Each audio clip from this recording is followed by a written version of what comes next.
మీరు అబద్ధం ప్రచారం చేస్తున్నారు. సిగ్గు శరము నీతి నిజాయితీ మీకుందా? మా యాదవులు శ్రీకృష్ణుని యొక్క వంశం, ఆయన యోధుల వంశం.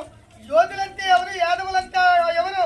కనీసం ఇంక విజ్ఞానం లేకుండా యాదవుల్ని అమాయక ప్రజల్ని మీరు మతం మార్చడానికి ప్రయత్నం చేస్తున్నారు.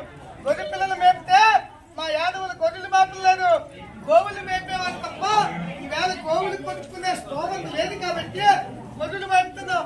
అంత మాత్రం మా యాదవులు అమాయకులు కాదు. ఈ అమాయకత్వాన్ని మీరు ట్యాక్స్ చేసుకోవాలని చూస్తే కాబట్టి యాదవులందరూ కూడా రాబోయే రోజుల్లో తల్లి తరిమే రోజులు వస్తాయి. దగ్గర పెట్టుకొని మా యాదవులు యోధులు యోధులే. యోధులకి యాదవులకి సంబంధం లేదు. మేము గోవులు కాసేవాళ్ళు. మేము మా యొక్క వారసుడు శ్రీకృష్ణుడు గోవర్ధుని గిరి చిటికిని వేలపైన ఎత్తిన వాళ్ళం కాబట్టి గొర్రె పిల్లలకి మాకు సంబంధం లేదు. యాదవులు లేని గొర్రెలకి మాకు సంబంధం లేదు. మేము ఎప్పుడు దుర్గమ్మని ఆరాధిస్తాం, శ్రీకృష్ణుని గుడ్డిలో పెట్టుకుంటాం. అవునా కదా? అవునా కదా? కేవల శ్రీకృష్ణ పరమాత్మకి, కేవల శ్రీకృష్ణ పరమాత్మకి, కేవల శ్రీకృష్ణ పరమాత్మకి.